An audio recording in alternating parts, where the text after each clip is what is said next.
Wood. It's time now for... Johnny Dollar. Bob Lauder, Johnny, Tri-State Guarantee. Hiya, Bob. Been a long time. I wish it were a longer time. Nothing personal in that, is there? No, just bad temper. I'm on the prod, Johnny. We had a pearl necklace swiped, and it's got me irritated. Does the same thing to an oyster, the way I hear. Yeah, but in reverse. If an oyster gets irritated, he makes a pearl. I lose a pearl, I get irritated. Right now, I'm irritated 38 pearls worth. Say it in money. 20,000 clams. Ever hear of Smiley Pearl? Smiley Pearl. Oh, sure. Small-time jewel thief. Couple of raps. Haven't heard of him lately, though. Well, you're here now. He phoned us from Ohio an hour ago. Says he's got the necklace and wants to talk a deal. Who's your client? Girl named Melba Crane, a real snooty-tooty the way I get it. Owns a town or something. Anyhow, it's named after her family, Kranesburg, Ohio. Well, if I can find it on the map, I'll see about a plane reservation. Don't bother, Johnny. You already got one.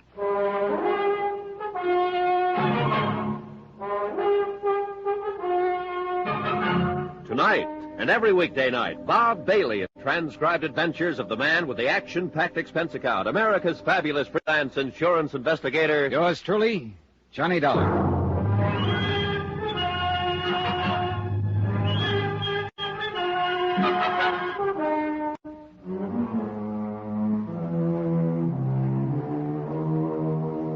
From Special Investigator Johnny Dollar to the Home Office Tri-State Guarantee Company, Hartford, Connecticut. The following is an accounting of expenditures during my investigation of the Kranesburg matter. Item 1, $105.35, incidentals in Hartford and transportation to Kranesburg, Ohio. I checked into the hotel, the Crane Hotel, incidentally, and per instructions, waited for contact by one Smiley Pearl jewel thief. That Crane name was beginning to run out of my ears, so for the moment at least, I postponed calling on the family itself. As it happened, though, the family came to me, or at any rate, one of them did. Come in. My name is Phineas Crane, Mr. Dollar. May I... Oh, sure. Come on in, Mr. Crane. Thank you, sir. You're related to Miss Melba Crane? Melba is my niece. And the necklace belonged to her? That is correct. It was her own personal property, not a part of any family holding. Oh, I see. Well, sit down, won't you, Mr. Crane? Oh, well, thank you. Thank you very much. Just who constitutes the family you mentioned? Well, as a matter of fact, Mr. Dollar, only Melba and myself now. We're the last remaining survivors. Now I see you're unpacking, sir. You just go right ahead and forgive my intrusion. Well, yeah, you did catch me a little by surprise. I just got in town a few minutes ago, and I wasn't expecting visitors. Mr. Lauder of the insurance company wired that you were coming, and I was waiting here at the hotel. Oh? I understand the thief has approached you. Well, no, not me personally, no. He phoned the main office in Hartford and talked to Lauder. I see. I'll probably hear from him sometime this afternoon. Now, you say he, Mr. Dollar. Are you certain the call was from a man? Lauder was certain. Do you have some reason to doubt it? Oh, no, not at all. I just wondered. The name he gave is a known jewel thief. Several previous convictions. Smiley Pearl. Yes, is it? Oh, and the call was made from here in Kranesburg. Yeah, that's right. Well, that's very remarkable. Why so? Well, this is quite a small town, as you've no doubt noticed. Now, a stranger would draw attention. Be somewhat conspicuous. Oh, not necessarily. Smiley may have come here some time ago to establish himself. You may even have met him, Mr. Crane. Oh, no. I'm quite sure that it's utterly impossible. Did Lauder wire you a description? No, of course not. Then how can you be so sure? Well, I just haven't met any strangers in the last few months. Not a one. Oh, I see. Well, I am now at home. Can I order you up something from the bar, Mr. Crane? No, thank you. No, I really have to run on. I only stopped in for a minute. Did you have anything special in mind? Oh, no, nothing at all. I don't believe you, Mr. Crane. I beg your pardon, sir? Well, I just don't believe you. Care for a cigarette? Oh, no, thank you. I never smoked. And I must say I fail to understand your implication. You understand it all right. Mr. Dollar, I'm afraid... Now, what is it, Mr. Crane? Is there something phony about the loss of that necklace? Certainly not. Then what's up? I merely came here to offer my help, and Melba's too, of course. I wanted you to know that we'll be glad to cooperate fully in any action you may choose to take. That's very generous of you. And your niece. My niece? Well, she's a very remarkable girl, Melby. Oh? Yeah, she's a trifle headstrong at times, of course. Not always inclined to use the best judgment. Uh-huh. How has she shown this lack of judgment, Mr. Crane? Oh, there's nothing specific at all, but I did want you... I did want to see you before you talk to her. You understand? Let you know kind of what to expect, as you might say. Well, naturally, she's very upset over the loss of her necklace. I imagine. You don't have any hope, I suppose, of recovering it? Well, as a matter of fact, I have a lot of hope of recovering it. Possibly within 24 hours. Oh, I see. Oh, well, no.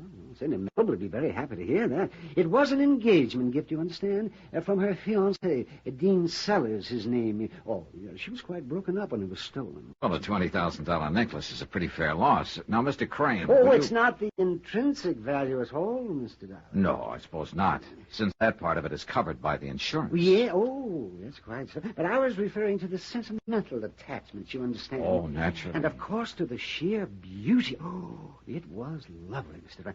You've seen the necklace, I suppose. No, but I've got photographs of it. Oh, yes, of course, yes, from the insurance company. Yeah, it's quite an unusual ornament, with each pearl set individually in a platinum mounting. And the whole thing is... Oh, pardon me.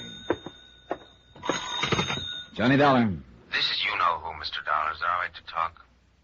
Yeah, go ahead, shoot. All right. You know where the Green Line bar is? I'll find it. Well, meet me there then in hour and a half. Check. And I won't have it on me, Dollar, so don't go smarty pants on me or you'll be holding the sack. I just want you and me, you understand? No cops, huh?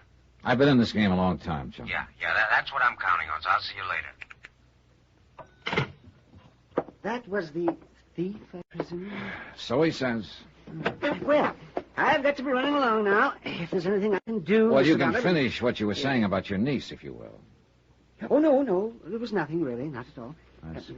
It's just that Melba's a bit too, impulsive at times. Oh. Headstrong, you know. She's young and she's foolish, but she never means any actual harm by it. No, not really, she doesn't. Now, I'm sure you understand that, Mr. Dollar. So, a good day, sir.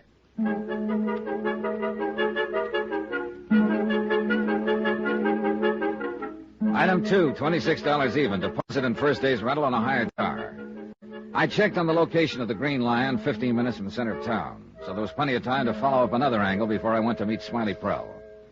I parked the car in front of the Kranesburg Bank, went inside, and presented my credentials and a letter of introduction to Milton Borkley, president. Step inside the office, Mr. Dollar. We'll have a little privacy at least. Thanks, Mr. Borkley. Have a seat. All right, thanks. Any recommendation of Bob Waters is good enough for me. You've handled a lot of investments for Tri-State. You're fine company. Nice company to work for. Now, what can I do for you, Mr. Dollar? Well, it's just the usual routine check in cases of this kind. The general financial status of the Crane bunch. You mean the Crane Chemical Company or the Crane family? Well, I assume the two went together. No, not for several years now. Melba's father sold the last of the family stock a while before his death. Neither Phineas nor Melba have 1 cent of ownership in the company. I see. Now, the company, of course, is in excellent financial condition. It's the family we're concerned with. Well, there the picture is a little different. The fact is that although they're the social leaders of the town and everybody figures they're rolling in it, the Cranes are broke, flat broke, have been for a couple of years now. But as I understand it, they live at quite a fancy estate out on the edge of town. Sure, and it's mortgaged to the hilt. That's very interesting.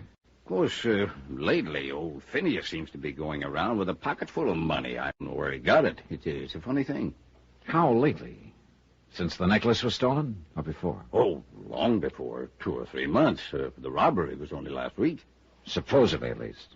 No, I see what you mean, but it's not the answer. Melba wore those pearls to the country club dance just a few days before they were taken. Well, it was an idea.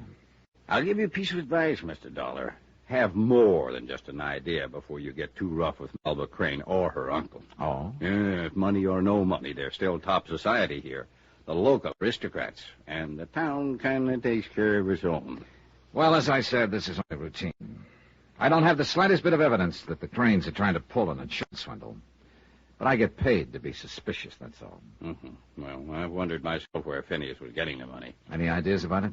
No, not unless he's been borrowing from his prospective son-in-law. Dean Sellers, the lad who gave Miss Crane the pearls? Yes. How is he fixed financially? A man who can afford a $20,000 engagement gift? Yeah, we can assume he's eating regularly, I suppose. Well, actually, I don't know too much about him. He's an out-of-towner, came here about 8 months ago.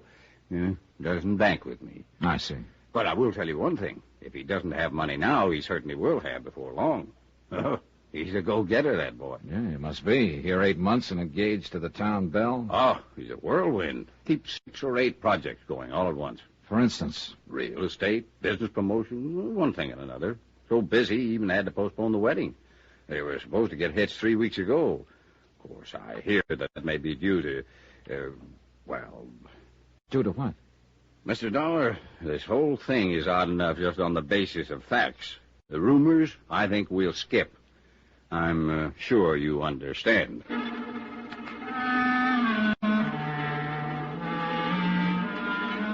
That was the second time I was supposed to, quote, understand, unquote. Phineas Crane was sure I could understand about his niece. And banker Milton Borkley was equally certain about the rumors.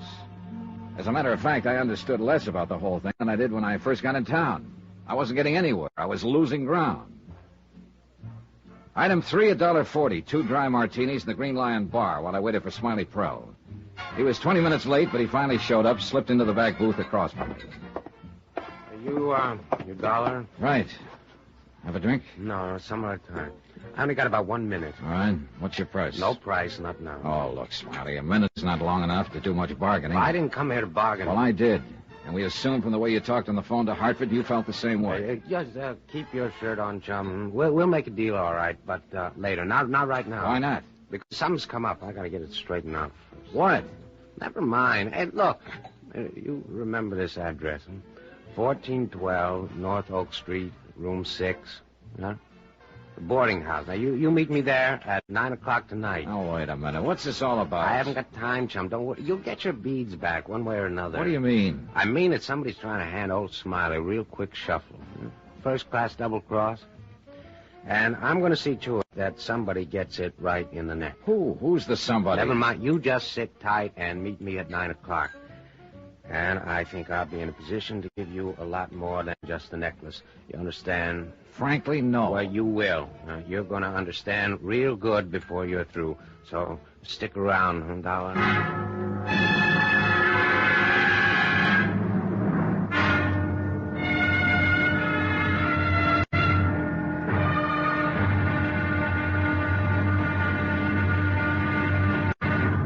Now, here's our star to tell you about Monday's intriguing episode of this continuing story. Monday, a thief stalls for time, an old man lies desperately, and a strange girl whispers the dread word, murder.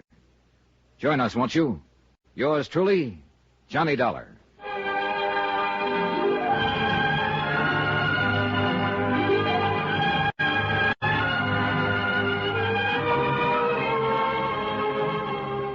Yours truly, Johnny Dollar, starring Bob Bailey, is transcribed in Hollywood. Written by Les Crutchfield. It is produced and directed by Jack Johnstone. Be sure to join us Monday night, same time and station, for the next exciting episode of Yours truly, Johnny Dollar. This is Roy Rowan speaking.